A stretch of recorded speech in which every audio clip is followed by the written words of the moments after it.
Welcome to Module 8, Preparing for Ongoing Meetings and Team Maintenance. This eighth in a series of online learning modules provides an introduction to care coordination using the Wraparound practice model in alignment with the National Wraparound Initiative. These modules focus on providing an introduction to the practice model, wraparound facilitation skills and competencies to implement the model, and links to further resources for the learner about wraparound practices. The Butler County Family and Children First Council partnered with the Center for School-Based Mental Health Programs at Miami University to produce the learning modules. Please push the forward arrow on the bottom right to advance to the next slide. Here are the objectives. After completing this module, participants will be able to identify key components to running effective meetings, understand the role of the facilitator during and in between team meetings, and troubleshoot the many barriers that impede team progress. The planning time spent in between wraparound meetings is vital to the success of the team and the effectiveness of the next meeting. Team maintenance and development doesn't just happen during the meetings, but in between meetings as well. Facilitation planning and activities done between meetings helps the planning continue to move forward as well as stay individualized to the specific needs of the family. The facilitator needs the ability to think about where the team has been in their planning, what things are happening or not between meetings, a good understanding of the work the team is doing to meet their mission, and grow their independence from the wraparound facilitator, and a clear ideal of the purpose the team would like to achieve at the next wraparound meeting. There are many key factors to consider in between meetings, as well as activities that the facilitator needs to do in order to help the next meeting run as smoothly as possible and the team to accomplish their mission. It may be helpful to think of 4 core facilitator tasks when thinking about overall team management, highlighted by Neil Brown, Wraparound Consultant. These 4 core tasks are: engage all participants, meaning how we develop a team that is into it together. Establish shared understanding, meaning how we confirm what we know, not what we think we know. Broaden the possibilities, meaning how do we provide more help that instills hope in the family that life will change. Create shared action, meaning we want to provide help, not just keep talking about it or go it alone with the family. Let's look first at engaging all participants. You want to assess who is actively involved and understands what the team is working on and what the team is working towards. Some of this can be done before and after meeting conversations with team members. In thinking about their participation in meetings, what were the cues given by team members that they were engaged? Was the team able to share information that led to action to help the family? How did the team come to the decisions of actions they are taking? Some ways that can help engage the participants include setting the expectation early and inviting them to provide input into decisions. Acknowledge when you hear similar experiences or perceptions to help build connections. Speak for yourself with I statements, which sets tone for others to do the same, and invite those less engaged into some task to spur their involvement. A second core task is establishing shared understanding. It can be challenging to guide a group in meaningful planning when they have different facts or perception of the facts, or they have a feeling that they stick with and disregard the facts. It is important to get these out on the table so everyone knows what they are dealing with. Even if team members have different perceptions or viewpoints, it will be easier to work together if we know what they are. In thinking of your meeting, by using active listening, you can parrot, paraphrase, or summarize what you heard and clarify if something was missed to develop shared understanding among the team. In addition, ask questions to explore what others heard or what they think the information implies and seek out additional input if needed.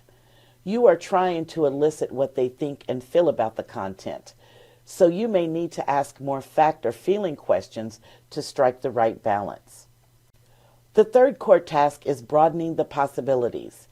A common challenge for teams is to get stuck in their current assumptions and knowledge of resources, and they may need some pushing of boundaries to think differently in order to respond more helpfully to the family. You may need to take a contrary stance through the question you ask in order to draw out team responses. Sometimes you can ask about the worst case or best case scenario to open up their thinking. Also, you can ask questions that set the expectations of the family, having multiple options offered them before deciding on something. By challenging their thinking and asking, what if we do not have this service? What would we do? Or ask, what about this service do you think would be helpful? Can help to generate other ways to meet the need the team is planning around. Lastly, a core task is to create shared action. Shared action helps the family and team feel less isolated, and it increases the capacity to help the family and provides for more mutual understanding and accountability. In thinking about your meeting, how are connections being made to shared action and increased help and hope for the family?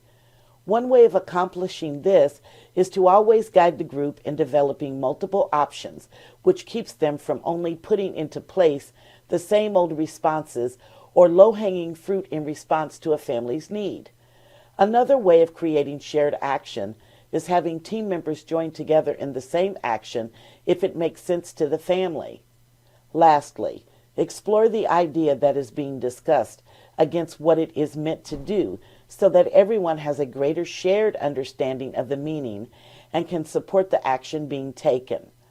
The goal is to develop specific, creative, and supportive interactions of team members and the family, which instills hope that things can be different. Now let's check your understanding of these skills. Match the following strategies from column 1 with the associated core skill in column 2. Use I statements, which sets tones for others to do the same. Ask questions to explore what others heard. Take a contrary stance through the question you ask. Guide group in developing multiple options. Now let's shift our focus a bit to the time spent in between meetings. Like previously discussed, what happens following the meeting and in preparation for the next is greatly important in helping teams stay on track and planning in the right direction. A major component of that is taking time to create and update the plan of care or wraparound plan with the work done by the team during the meeting. This should be done as quickly as possible in order to capture the changes to the plan, the outcomes being measured by the team, and progress being made in meeting the identified needs. It is also important to capture the new commitments made by team members during the meeting so that it is clear to everyone on the team how they are working together and who is in charge of which task. New strengths identified during the meeting should be added to the plan to use in future planning. Take time to note any barriers that the team planned for during the meeting or any specific progress they made toward their mission. This is helpful for the team to not only see what is working, but why it is working as well. Noting these what is working and accomplishments in a specific section of your meeting notes or in your plan of care will help you in the future as you begin to transition the team away from wraparound. It becomes challenging to remember all the things that work well for the youth or team, depending on your length with the team or number of teams you work with. Taking the extra time in between each meeting will save you time in the long run and give higher quality to your transition planning. It is crucial to team management that the facilitator take time to think about and examine the effectiveness of the most recent meeting. It is helpful simply to think about what worked and what didn't work related to team dynamics, location of the meeting, agenda, etc. This will help identify any changes that need to be made in future meetings, as well as help to problem solve through any concerns about team dynamics or barriers to planning. Here are some examples of questions to ask yourself after each meeting. Was the family's voice able to be heard during the meeting? Are they driving the process? Was the youth's voice highlighted? Did all team members participate and have an opportunity to share their perspective? Were there any unspoken concerns or elephants in the room topics not addressed? How can I help the team address these in the future? Were we sensitive to the family's history and culture? Did I uphold the principles and keep the meeting strength-based? Did team members follow up on their commitments? Were there any barriers if they did not? Are team members able to carry out their work in between meetings to support the family? Are we developing a team of support for this family? Are we adding identifiable functional strengths? When evaluating the effectiveness of meetings, it helps to consider several areas. How did the setting contribute or detract from the meeting? How did the members participate? Was I able to elicit and blend the different perspectives? Was the process effective? How did we balance capturing the details of what was brought up but get to action? Was the family and team satisfied with the content? We will now go over some key elements of effective meetings to reflect on following the meeting. Questions you may ask. Did we maximize group process and decision making? Did we have robust discussion and everyone feel comfortable with the decisions that were made? Attend to individual and collective comfort. How did I help everyone feel comfortable in the meeting? What did I do if I felt someone wasn't? Did it work? Build respect for differences. Was I able to implement ground rules and encourage respect between team members? Create paths for integration. Did I guide the team in integrating points of view? Did I help them think of ways to incorporate these ideas into the plan?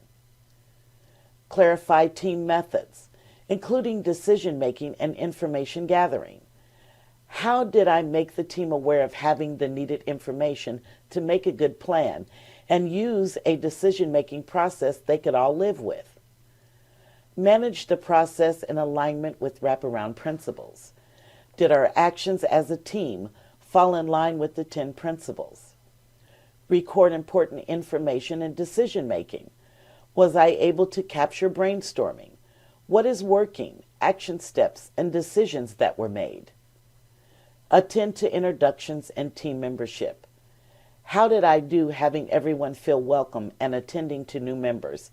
Absent members, encourage and praise those who attended. Create small team tasks before tackling the big ones. Was I able to guide teams in breaking down tasks for successful completion of the goal? Clarify meaning behind uncomfortable content. Was I able to engage discussion around tough issues and bring greater clarity to the group? Avoid false consensus.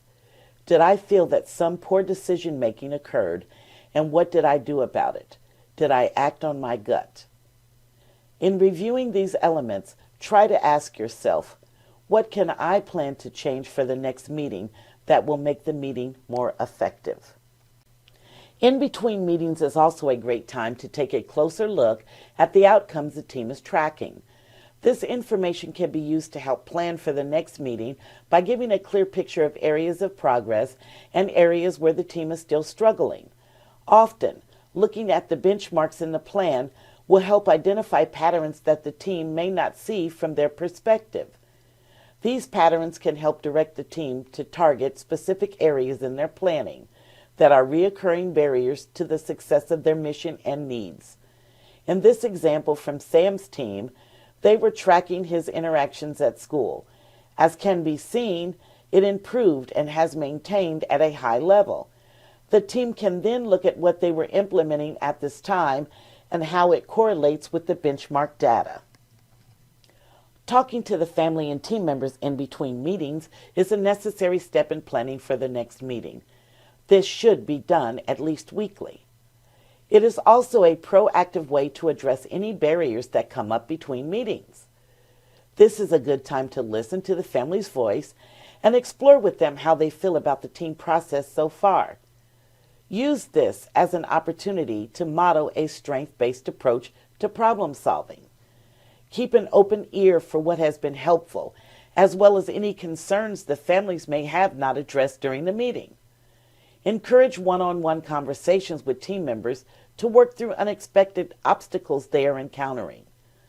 Help the family understand who on their team they can reach out to for different situations. Encourage family members to voice their thoughts with team members and help them find ways to work through conflict if there is any. In addition, ask them how they would like for you to address the issue with the team at the next meeting. Be listening for who the family is leaning on in their natural support network and encourage the family to invite that person to join the team, even if just for a meeting, or ask if they would like for you to speak with them. Continue to assess if there is a need to bring someone, natural or professional, to the team to help with barriers. Is the family becoming more connected to their community? What can you do to encourage the team to help with this? Proactively check in with team members related to their perspective and similarly to the family, encouraging them to talk through any concerns or barriers with the family in a strength-based way. Remember, we are modeling the principles of wraparound to all team members throughout the process, including our conversations between meetings. Redirect the conversation if the team member wants to just negatively vent about the family. Ask them, how can I help you address this concern? The facilitator is not the problem solver or secret keeper of the group. Check in on commitments made by team members as well as the family in an effort to encourage accountability and success among team members. Are the services and supports appropriate and effective? Do you need to spend time planning how to address with the team if not? Use these conversations to praise the family and team members for their successes, follow through, and ability to work together in between meetings. Let's check for your understanding of the tasks facilitators attend to in between meetings. These are all tasks the facilitator does in between meetings except explore with the family how they feel about the team process, look at the benchmarks in the plan which will help identify patterns, develop strategies to decrease negative behaviors of youth at home, help the family understand who on their team they can reach out to. Use these conversations to praise the family and team members for their successes. Following these conversations, it may be helpful to be reminded about the value added of having a team-based process and how you are developing a team through ongoing meetings. The foundation of a team process is based on the ideas that the wider the input, the greater the knowledge, the better the output will be. Teams are better able to address issues that are cross-functional or multi-directional in nature. Teams have potential for high impact for a family and community as it draws from individuals across systems. Teams can help address need to improve productivity, creativity, communication, and processes. Teams can help with coordination and better use of resources. According to Pat Miles, Wraparound Consultant, there are 3 factors that contribute to effective teams. The first is goal congruence. Goal congruence doesn't mean members have identical goals, but that they are aligned with the work everyone is doing. There is a mutuality in working together where we think, if you can help me get to where I want to go, I'll help you get to where you want to go. The next is resource interdependence. Teamwork always involves sharing something with others, whereby resources can be made more tangible. Sometimes we don't know what we have to share until we learn what the other person's needs are and what the goal is, which may provide an opportunity to help in some way. By learning each other's strengths and needs, we can start learning to depend on one another.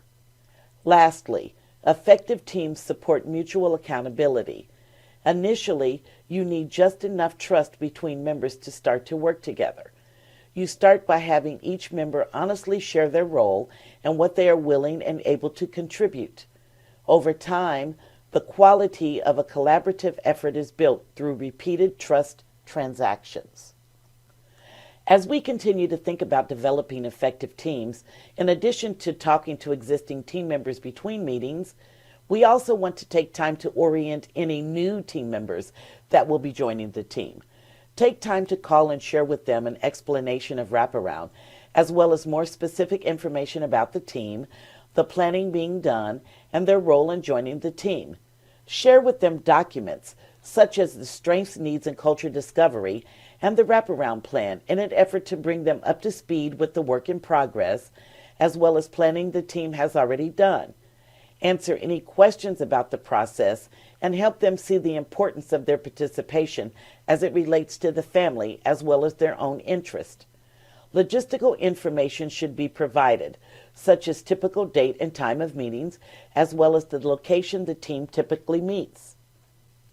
Taking time to document all of the important planning done during meetings is vital to the plan moving forward and helping team members work effectively together. In addition, creating a helpful checklist can be a tool to prompt you to think about the topics already mentioned, as well as ideas for creating an agenda for your next meeting. Creating an agenda is a key step in organizing all of the helpful information you have received from the family, team, and review of outcomes in between meetings. Making updates to documentation that your program requires is necessary in between meetings. Different programs have varying documentation requirements, so please consider your particular program when updating files, database information, and paperwork in between meetings. During the update phase, the following steps should be accomplished. Enter case notes from the meeting. Update the plan or make changes to the plan, including graphs or displays of outcomes. Update any changes made to the crises plan. Enter any data your organization may require you to track. Enter new or changes to team members in the database or plan. Update strengths and needs identified at the meeting. Update a new release if needed. Type any meeting minutes or notes if necessary. Tasks performed by the facilitator in between meetings to help prep for the next meeting are important also. While prepping for the next meeting, the following steps should take place. Notify absent team members of next meeting. Send planned and minutes to absent team members. Turn in any data collected at the meeting. Check for assessments due at the next meeting and prepare. Update visual aids or print additional visual aids for the next meeting. Confirm or arrange time and place and room arrangement for meeting. Call new members, if any, and orient them to Wraparound. Send any documents they may need, such as Wraparound Plan or Strengths, Needs, Culture Discovery. Taking time in between meetings to critically think and plan ahead for the next meeting can make or break the outcome of the next meeting. Here are a few things to consider in between meetings when planning ahead. Check in with family and team members in between meetings to discuss any updates and review agenda for the next meeting. Think about the mission of the team and how you can use the different tools you have as a facilitator to move the team and family forward. This involves thinking about what has worked in the past with other teams, creative ideas on visual tools from trainings or online to use, and seeking supervision or coaching in order to help move the team forward. Think about the type of help being offered to family. Is it a mix of supports including non-service supports?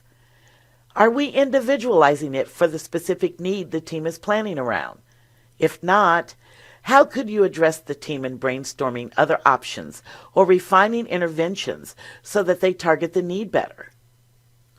Have we adequately addressed any crises or safety issues? Do we need to spend some time at the next meeting updating our crises or safety plan? Lastly, look at outcomes. This involves benchmark data, progress on action steps, overall progress on meeting needs and achieving the mission data.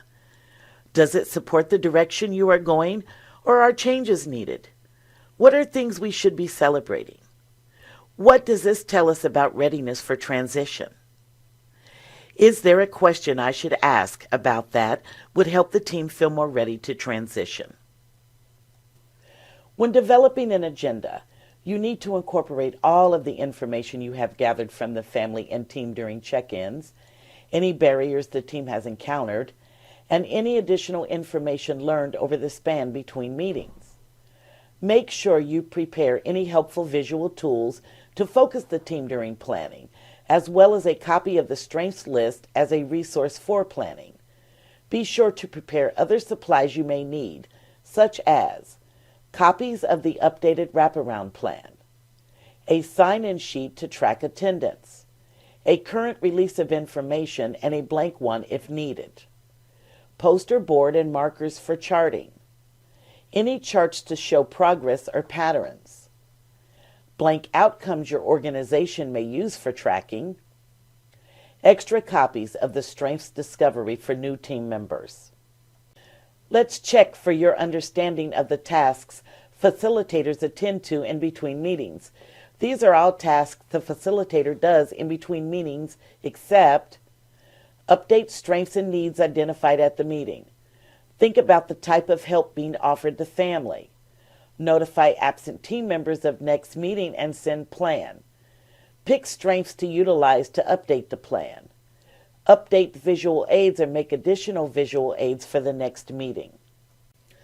Managing team dynamics is not always an easy task.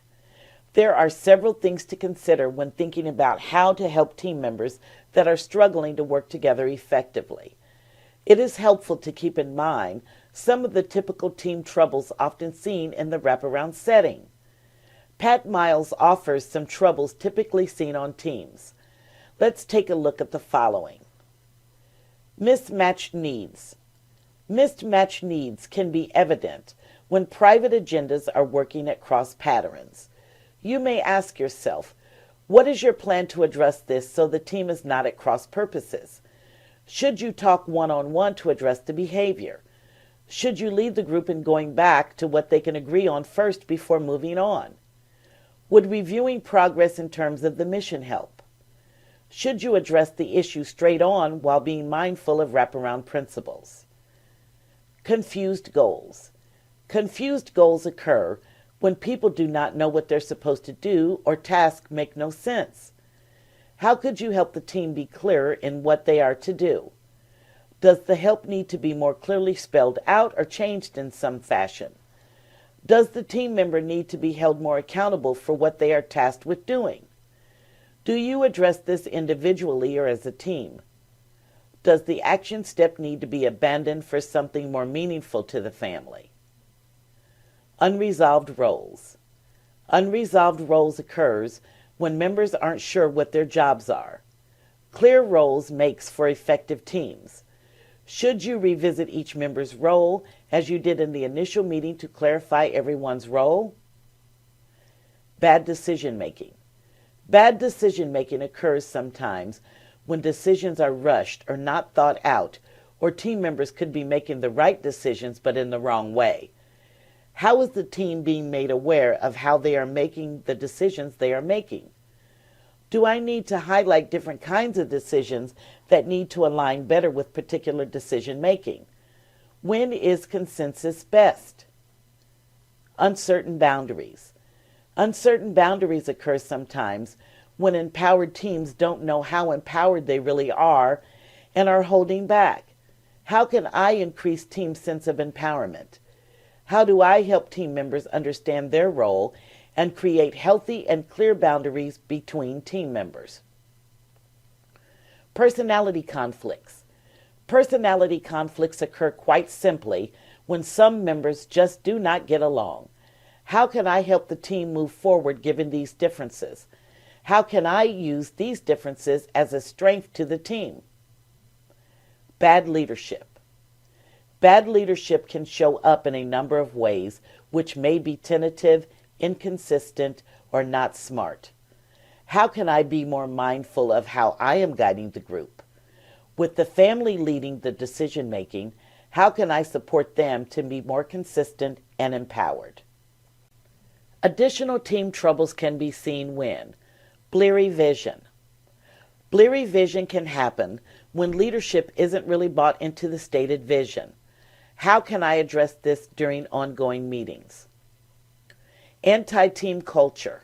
Sometimes there can be an anti-team culture because the idea of team is sometimes foreign to team members, especially if their own agency or system culture does not support the idea of team. How can I educate team members on the importance of team and how it impacts the outcome for the family in the long run? Insufficient feedback. Insufficient feedback happens when team performance isn't measured and teams operate in the dark. How could I develop meaningful measures for the team to track? Wrong reward systems. Wrong reward systems occur when people are being rewarded for the wrong things. What is it the family would like the team to do? How can I encourage improved communications or accountability? How can we celebrate the team members doing this? Is there a way to change the reward system? Lack of team trust. Lack of team trust is when the team is not really a team because team members can't commit to it or depend on one another. What can I do to build trust? Are there small steps to encourage trust? Do I need to spend time on team process and less on action? Unwillingness to change. Unwillingness to change happens when the team knows what to do but will not do it. How could I do a better job of making change more comfortable for all parties involved?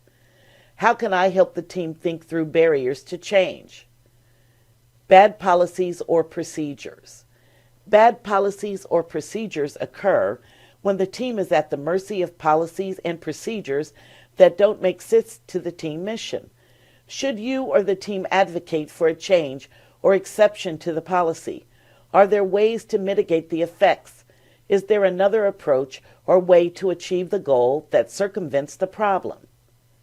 These are just some of the ways teams can get into trouble. The important takeaway is, as the facilitator, you want to spend time reflecting on how the team is progressing, and after identifying a potential problem, coming up with a game plan of how you can address it. In addition to some of the troubles teams typically face, sometimes teams seem to run out of energy, or you may feel it's becoming a dud team. Some ideas from Neil Brown, Wraparound Consultant, regarding aspects of re-energizing teams.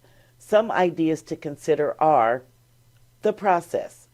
Change it up if need be to encourage participation. Use different visuals or tools during meetings to help teams see things differently. Change the way you brainstorm with teams. Have teams use Post-it notes or index cards to write down ideas instead of verbal brainstorming. Have teams vote on selected action steps, giving the family extra votes. Help teams problem solve through different barriers they encounter. These are all ways the process can be tweaked to re-energize the team while still upholding the principles of wraparound. The people. Teams are made up of people who need to be attended to. Acknowledge their effort, consistency, and energy. Celebrate successes every time you meet through the process, not just at the end during the commencement. Send encouraging emails, ask for feedback from them, or consider the need for different people at the table. The setting. Sometimes changing it up can re-energize the team. Adapt the setting in some way to spur conversations or ideas. Change it or spruce it up. Meet in a different location. Meet outside instead of inside. Meet at the school or at the library. Change seating arrangements to promote positive teamwork. Now let's take a look at a scenario. The following is an example of an update you might hear from a family member in between meetings. Beth, the parent of Abby, calls you and says, "Well, it's been a rough week. It seems like every day when Abby gets home from school, we get into a fight. Then she runs off to her friend, Tina's house until after dinner. Tina's mom, Amy, has said she doesn't mind feeding Abby. The girls typically just work on their homework. Amy sends her home before dark, and she stomps into our house, slams the door, and stays in her room the rest of the night. I don't know what to do about her attitude and defiance. It's really getting out of control, and I'm worried that her younger siblings are picking up on her disrespect of me. Think about what we have learned so far about the facilitator's role in between meetings as we move on to the next slide. Please select all of the relevant information you, as the facilitator, could gather from this conversation and ideas, questions, or actions that you might take in planning before the next meeting. Brainstorm at next meeting. What does the team need to consider for Abby to see her friends and to avoid Beth's feelings of disrespect? Is there an unspoken need? Reframe Abby running away. Praise Beth for knowing where Abby is at, is safe, and conflict not escalating. Praise Abby completing homework and coming home. Encourage Beth to invite Tina and Amy to the team. What is working well at their home? Suggest some consequences Beth can institute to prevent Abby from running. Inform team of situation. Have them prepare for brainstorming and help to offer. Press submit when you feel your answer is complete.